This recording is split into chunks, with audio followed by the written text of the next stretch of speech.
I have a dream that one day this nation will rise up and live out the true meaning of its creed. We hold these truths to be self-evident, that all men are created equal.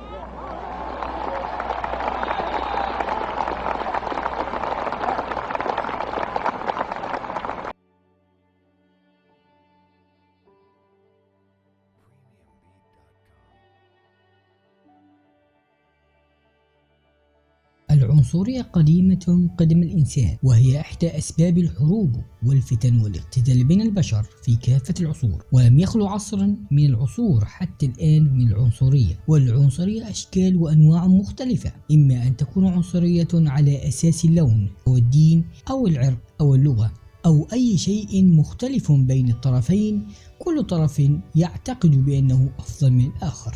في أفريقيا والتي عانت من الحروب لسنوات طويلة، كانت العنصرية إحدى أسبابها الرئيسية، وكان التطهير العرقي عنوان الرئيس لمراحل الحرب والصراع في القارة. ومن أشهر حملات التطهير العرقي في أفريقيا تلك الإبادات على أساس عرقي، والتي حصلت في رواندا بين عرقية الهوتو وعرقية التوتسي، والتي راح ضحيتها أكثر من 200,000 قتيل. أما في جنوب أفريقيا فقد كانت العنصرية لها قوانينها الرسمية، أو ما كان يسمى بالأفريكانية أبرتيد، أي الفصل. وكانت حكومة جنوب أفريقيا تعمل على الفصل بين مواطنيها البيض والسود. فمنذ العام 1910 نص دستور جنوب أفريقيا على اقتصار التمثيل البرلماني على الأقلية البيضاء من السكان، ولا يسمح للسود من دخول البرلمان أو حتى التصويت في الانتخابات. كما نص الدستور على الفصل التام بين السكان في كافة مناحي الحياة، سواء التعليم أو الصحة أو المواصلات. كما كان نضال نيلسون مانديلا من أجل حقوق المساواة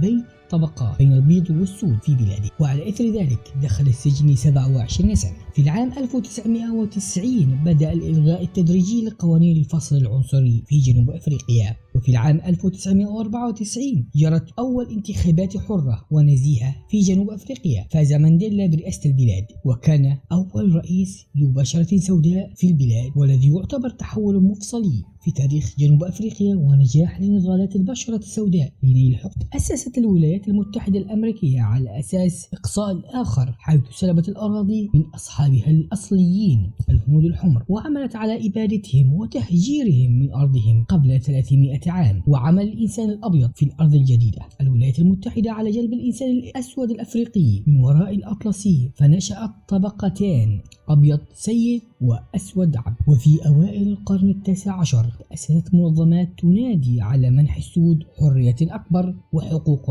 أكثر. وفي عام 1820 كانت تجارة الرقيق في الولايات المتحدة مساوية للقرصنة، وكان يصل عقوبتها إلى الإعدام. وكان الرئيس لونكلن أول من عارض العبودية من رؤساء الولايات المتحدة. وفي 16 أكتوبر 1854 أعلن الرئيس الأمريكي لونكلن في خطابه الشهير والمعروف بخطاب بوريا معارضته الشديدة للاستعباد والعبودية والتمييز العنصري. نشأ الإسلام في أرض خصبة للعبودية والاستعباد، وكان الناس مقسمين إلى طبقتين، أسياد وعبيد، أبيض وأسود. فجعل الإسلام الناس سواسية، لا فرق بين عربي أو غير عربي، ولا بين أبيض أو أسود إلا بتقوى. وكانت عبارة عمر بن الخطاب نتاج لهذا التوجه.